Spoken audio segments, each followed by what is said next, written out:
Subscribe कीजिए logical window channel को और बेल आइकन को दबाइए लेटेस्ट वीडियोस सबसे पहले देखने के लिए। नमस्कार दोस्तों, स्वागत है आप सभी का लॉजिकल विंडो यूट्यूब चैनल पर। मैं हमारी दोस्तों आज हम लोग बात करेंगे आरआरबी ग्रुप डी का जो डॉक्यूमेंट वेरिफिकेशन है। तो वहाँ पे बहुत सारे कैंडिडेट का क्या क्या प्रॉब्लम होता है और कैसे कैसे आरआरसी का जो बोर्ड है उन सभी कैंडिडेट को कैसे कैसे मौका दिया उन सभी चीज़ को सॉल्व करने के लिए। तो वो सारी चीज़ यहाँ पे इस वीडियो में बताऊंगा। तो दोस्तों मेन जो 3 प्रॉब्लम होता है वहाँ पे दोस्तों जो डॉक्यूमेंट वेरिफिकेशन पे, तो सबसे पहले आता है दोस्तों एब्सेंट।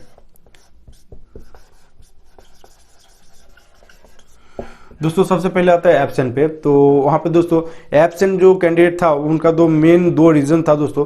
तो सबसे पहला जो रीज़न था दोस्तों वो था अदर जॉब। बहुत सारे कैंडिडेट को दूसरा जॉब मिल गया था दोस्तों, और बहुत सारे कैंडिडेट ऐसा था कि इस जॉब में आना नहीं चाहता था दूसरे जॉब के कारण। तो ये एक मेन रीज़न हो गया एब्सेंट का। और दूसरा और जो कि बहुत पॉपुलर रीज़न था जो कि था दोस्तों अनदर एग्ज़ाम। बहुत सारे कैंडिडेट का जो है उस डेट पे उसका जो डॉक्यूमेंट वेरिफिकेशन का है उस डेट पे दूसरा एग्जाम पड़ गया था दोस्तों। ये मेनली हुआ था दोस्तों उस टाइम पे शायद लोको पायलट या फिर दूसरा रेल का कोई एग्जाम चल रहा था। तो इस दौरान उसका डीबी का डेट और वो डेट सेम हो गया था। तो ये सारी कैंडिडेट क्या किया दोस्तों, जैसे कि मान लीजिए जो डॉक्यूमेंट वेरिफिकेशन का जो लिस्ट है वो बहुत पहले से ही दे चुका था। तो उन सारे कैंडिडेट के एक एप्लीकेशन लिखा था और उसका जो एग्ज़ाम का जो ये है जो एडमिट कार्ड है उसका एक जेरोक्स दिया था दोस्तों। और ये जो डॉक्यूमेंट वेरिफिकेशन का जो लिस्ट था उसका एक जेरोक्स वहाँ पे सबमिट किया था आरआरसी हेड क्वार्टर पे। तो वहाँ पे सबमिट करने के बाद दोस्तों इन लोगों से भी दूसरा मौका दिया गया था दोस्तों। तो एक रीज़न हो गया दोस्तों जो कि है एब्सेंट। दूसरा जो एक रीज़न ये प्रॉब्लम होता वो होता दोस्तों डॉक्यूमेंट प्रॉब्लम। तो एक बहुत ही बड़ा प्रॉब्लम है दोस्तों। तो इस यहाँ पे क्या होता है दोस्तों, बहुत से कैंडिडेट का जो स्पेलिंग था वो मिस्टेक था। अलग अलग डॉक्यूमेंट्स पे अलग अलग स्पेलिंग था, एक प्रॉब्लम था। मगर बहुत सारे कैंडिडेट बाद में क्या किया दोस्तों, कोर्ट एफिडेविट सबमिट किया और उसका प्रॉब्लम सॉल्व हो गया दोस्तों। एक था। और एक था दोस्तों जो फादर्स नेम है वो अलग अलग डॉक्यूमेंट्स पे अलग अलग था दोस्तों। यहाँ पे एक चीज़ बता दूँ, बहुत सारे कैंडिडेट ऐसे पूछते हैं कि मेरा फादर्स का जो डॉक्यूमेंट्स है उसका फादर्स नेम अलग सा है और मेरा जो डॉक्यूमेंट पे है वहाँ पे मेरा जो फादर नेम है या फिर मदर नेम है वो अलग है दोस्तों। तो यहाँ पे बता दूँ कि आपका जो डॉक्यूमेंट्स है दोस्तों उस पर अगर आपका सभी डॉक्यूमेंट्स में फादर्स नेम सेम है तो कोई प्रॉब्लम नहीं होगा दोस्तों। आपका फादर्स का जो डॉक्यूमेंट्स है वो यहाँ पे बिल्कुल नहीं लगेगा। तो आपका जो डॉक्यूमेंट्स है वहाँ पे फादर्स नेम करेक्ट रहना चाहिए दोस्तों।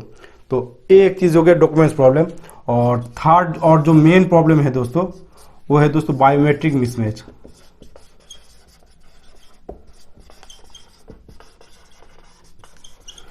ये बहुत ही इंपॉर्टेंट है दोस्तों बायोमेट्रिक मिसमैच।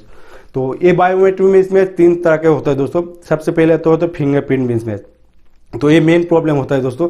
आपका जो सीबीटी के टाइम पे जो फिंगरप्रिंट लिया गया था और पीईटी के टाइम पे जो फिंगरप्रिंट गया था दोस्तों, ये दोनों फिंगरप्रिंट अगर डीबी के टाइम पे लिया गया फिंगरप्रिंट से मैच नहीं करता है दोस्तों तो आपको यहाँ पे डॉक्यूमेंट मिसमैच बायोमेट्रिक मिसमैच कर दिया जाएगा दोस्तों। ये एक होता है। और दूसरा है तो दोस्तों फोटो, अगर आपका फोटो और आपका फेस एकदम बिल्कुल अलग है तो यहाँ पे एक प्रॉब्लम हो सकती है दोस्तों। और एक है सिग्नेचर अलग होने पर ही भी ये बायोमेट्रिक मिसमैच कर दिया जाता है दोस्तों। तो ये 3 मेन चीज़ हो गए यहाँ पे। तो अब मैं बता देता हूँ कि ये सभी कैंडिडेट को जिसका ये प्रॉब्लम हुआ था उन सभी कैंडिडेट को आरआरसी का जो बोर्ड है वो किस तरह से दूसरा मौका दिया गया, तीसरा चौथा मौका दिया गया, वो आप लोगों को बता देता हूँ। दोस्तों कोलकाता जोन को जो डीबी है वो हुआ था 30/4/19 से और ये चला था दोस्तों 22/5/19 तक चला था दोस्तों। तो इस डेट पे तो दोस्तों सभी कैंडिडेट का डीबी खत्म हो जाना चाहिए था, मगर ऐसा हुआ नहीं दोस्तों। तो जैसे कि लोग बताया दोस्तों बहुत सारे प्रॉब्लम होता है, एब्सेंट, डॉक्यूमेंट प्रॉब्लम और जो बायोमेट्रिक मिसमैच है वो। तो सभी कैंडिडेट को बहुत सारे मौका दिया गया दोस्तों। तो इसके लिए बहुत सारे नोटिस निकाला गया, आरआरसी वेबसाइट पे बहुत सारे नोटिस निकाला गया और सभी कैंडिडेट को बहुत बार मौका दिया गया। तो वो आप लोगों को दिखा देता हूँ। तो सबसे पहला नोटिस जो आया था दोस्तों वो आया था 25/5/19 में। तो ये जो नोटिस निकाला गया था वो डॉक्यूमेंट का जो प्रॉब्लम था उन सभी कैंडिडेट के लिए ये जो नोटिस है वो निकाला गया था।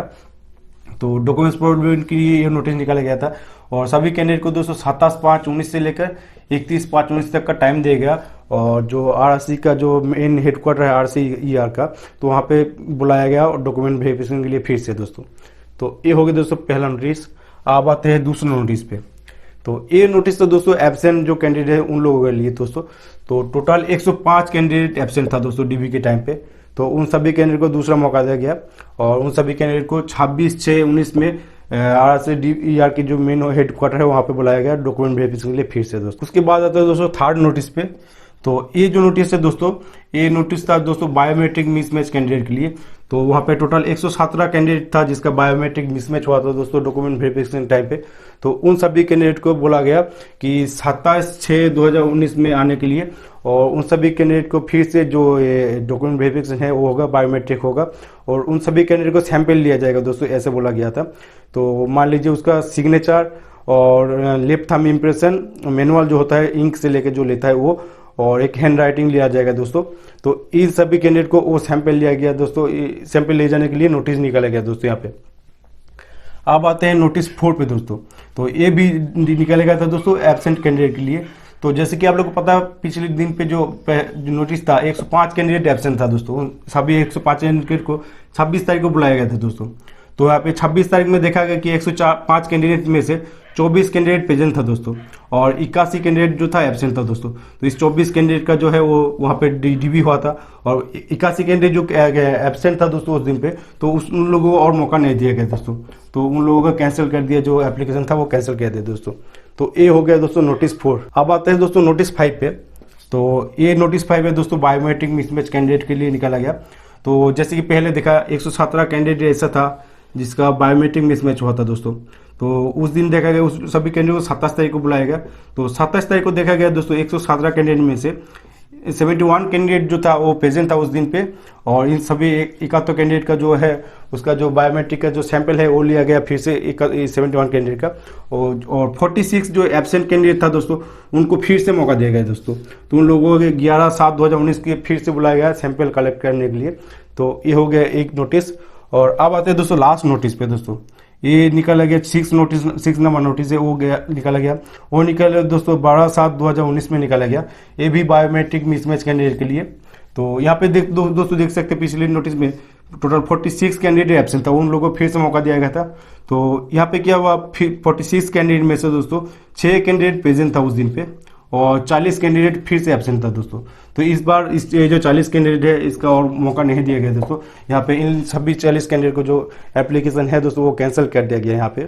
तो यहाँ पे दोस्तों देख सकते हैं कि जो RRC है वो सभी कैंडिडेट को कितना मौका दिया गया यहाँ पे देख सकते हैं। डॉक्यूमेंट प्रॉब्लम जो था उसको उनको मौका दिया गया, एब्सेंट कैंडिडेट को, बायोमेट्रिक मिसमैच कैंडिडेट को बहुत सारे मौका दिया दोस्तों। तो यहाँ पे एक चीज़ बता दूँ, RRC का जो ऑफिस है वो बहुत ही हेल्पफुल है, आपको बहुत सारी हेल्प करेगा। वो लोग बिल्कुल चाहेगा कि आपका जॉब जो है वो मिल जाए। अगर बहुत सारी प्रॉब्लम ना हो तो आपको ये जॉब आसानी से मिल जाएगा। दोस्तों यहाँ पे देख सकते हैं जितने सारे बायोमेट्रिक मिसमैच हुआ था दोस्तों उन सभी कैंडिडेट का जो सैंपल है वो लिया जाता है दोस्तों। जैसे कि मान लीजिए लेफ्ट थंब इम्प्रेशन लिया जाता है दोस्तों, और लिया जाता है दोस्तों साइन, सिग्नेचर लिया जाता है दोस्तों, और दोस्तों लिया जाता है दोस्तों हैंड राइटिंग सैंपल। ये 3 चीज लिया जाता है दोस्तों। तो सबसे पहले लिया जाता है दोस्तों लेफ्ट थंब इम्प्रेशन, जो कि इंक से लिया जाता है, मैनुअली लिया जाएगा ये। और उसके बाद सिग्नेचर, ये सिग्नेचर आपको मैच करेगा दोस्तों आपका जो CBT है और PET के टाइम पे जो सिग्नेचर किए थे उससे मैच किया जाएगा दोस्तों। और ये जो हैंड राइटिंग है बहुत ही इंपॉर्टेंट है दोस्तों, ये हैंड राइटिंग बहुत ही इंपॉर्टेंट है। तो आप लोगों को याद होगा, आप लोग जब CBT एग्जाम दिए थे तो वहाँ पे एडमिट के बाद ऊपर दोस्तों एक डिक्लेरेशन या फिर एक टेक्स्ट जैसा रहता था, कंप्यूटर की स्क्रीन पे आता था, वो आपको वहाँ पे आपका जो रनिंग हैंड राइटिंग है उस पर लिखना था दोस्तों। तो वो जो सैंपल है उस सैंपल से आप इस टाइम पे जो हैंड राइटिंग सबमिट कीजिएगा तो ये सैंपल को मैच किया जाएगा। तो ये तीनों चीज़ जो है फॉरेंसिक एक्सपर्ट जो है वो मैच करेगा, आपका जो प्रीवियस जो सैंपल है उससे मैच करेगा और देखेगा। तो ये अगर मैच करता है तो ही आपका जो DB है वो होगा, नहीं तो वरना आपको कैंसिल कर दिया जाए दोस्तों। तो यहाँ पे टोटल 117 कैंडिडेट था जिसका बायोमेट्रिक मिसमैच हुआ था, और टोटल एब्सेंट में भी कुछ कैंडिडेट ऐसा था जिसका बायोमेट्रिक मिसमैच हुआ था दोस्तों। तो उन सभी का जो सैंपल है वो लिया गया था दोस्तों। तो अब आपको बता दूं कितना लोगों का सैंपल लिया गया था और किसका रिजल्ट पॉजिटिव आया था और किसका रिजल्ट नेगेटिव आया था, तो वो आप लोग आप यहाँ पे देखा देता हूँ दोस्तों। तो दोस्तों बायोमेट्रिक मिसमैच हुआ था दोस्तों, 117 कैंडिडेट का बायोमेट्रिक मिसमैच हुआ था। तो उनमें से 40 कैंडिडेट एब्सेंट था, और 77 कैंडिडेट जो था उसका जो सैंपल है वो लिया गया तो वहाँ पे। तो ये हो गया यहाँ पे। और आपको याद होगा जो एब्सेंट कैंडिडेट था 105 कैंडिडेट, उन लोगों को मौका दिया गया था फिर से आने के लिए। तो उसमें से टोटल 24 कैंडिडेट दोस्तों प्रेजेंट था। तो इस 24 कैंडिडेट में से क्या हुआ दोस्तों, 16 कैंडिडेट ऐसे निकला जिसका बायोमेट्रिक मिसमैच हुआ दोस्तों। तो ये यहाँ पे आ गया 16 कैंडिडेट। तो इन 16 कैंडिडेट का भी सैंपल लिया गया दोस्तों। तो यहाँ पे 77 कैंडिडेट था ऑलरेडी था, और फिर यहाँ पे एब्सेंट वाला 16 कैंडिडेट का वहाँ पे यहाँ पे। तो टोटल जो था दोस्तों 83 कैंडिडेट का सैंपल लिया गया था बायोमेट्रिक मिसमैच के बाद दोस्तों। तो ये यहाँ पे 83 कैंडिडेट का सैंपल लिया गया था दोस्तों। तो उसके बाद क्या हुआ दोस्तों, फाइनली 16/7/2019 पे प्रोफेशनल पैनल है वो निकाला गया। और कुछ दिन बाद दोस्तों 19/7/19 में एक नोटिस निकाला गया दोस्तों। और उस नोटिस में बताया गया कि बायोमेट्रिक मिसमैच का जो कैंडिडेट था उस सभी का रिजल्ट क्या है वो निकाला गया यहाँ पे। तो यहाँ पे बता दूँ, इस 83 कैंडिडेट में से 26 कैंडिडेट का जो था वो रिजल्ट आया नेगेटिव। तो उन सभी कैंडिडेट को जो एप्लीकेशन है वो रिजेक्ट कर दिया जाएगा दोस्तों यहाँ पे। और वहाँ पे 52 कैंडिडेट जो था उसका रिजल्ट पॉजिटिव आया था। तो उसका जो फिर से डीबी का जो डेट है वो दिया गया, डीबी का डेट दिया गया इन सभी का। और 3 कैंडिडेट ऐसा था दोस्तों जिसका जो सैंपल था, सैंपल में हैंड राइटिंग उतना क्लियर नहीं था दोस्तों। तो इसको भी फिर से मौका दिया गया और इन सभी को 29/7/19 को फिर से जो हैंड राइटिंग है वो सबमिट करने के मौका दिया गया। और इसी डेट पे ये 52 कैंडिडेट जो था जिसका रिजल्ट बायोमेट्रिक रिजल्ट पॉजिटिव आया था उनको भी डीबी का डेट दिया गया, ये सेम डेट दिया गया वहाँ पे। और 2 कैंडिडेट ऐसा था जिसका डॉक्यूमेंट प्रॉब्लम था दोस्तों। तो ये 2 कैंडिडेट को बोला गया 30/7/19 में एक एफिडेविट, कोर्ट एफिडेविट या फिर कोर्ट का कुछ पेपर लेके फिर से जाने के लिए बोला गया। RRC का जो मेन हेड क्वार्टर वहाँ पे ले जाने के लिए बोला गया 30 तारीख को। तो यहाँ पे देख सकते हैं बार बार मौका दिया गया दोस्तों। तो ये तो था सारे रिजल्ट दोस्तों।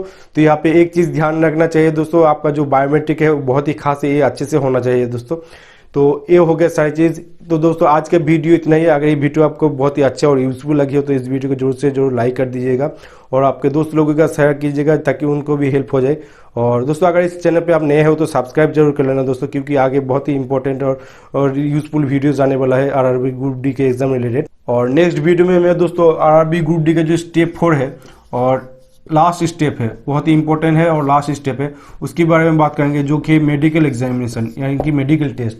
तो उनके बारे में बात करूँगा दोस्तों कि मेरा मेडिकल टेस्ट किस तरह से हुआ था और आप लोगों का मेडिकल टेस्ट किस तरह से होने वाला है, कैसे कैसे हर एक स्टेप होता है, क्यों कौन सा स्टेप बहुत इंपॉर्टेंट होता है, कौन सा स्टेप उतना इंपॉर्टेंट नहीं है, हर एक डिटेल्स में बात करूँगा। मेरा जो एक्सपीरियंस है वो आप लोगों के साथ शेयर करूँगा और साथ साथ कैंडिडेट का क्या क्या प्रॉब्लम होता है और उसका सोल्यूशन क्या क्या है, ये भी आप लोगों के साथ नेक्स्ट 2 वीडियो में आप लोगों के साथ शेयर करूँगा। तो आज की वीडियो इतना ही। चलिए अब मिलते हैं नेक्स्ट वीडियो में। Thanks for watching.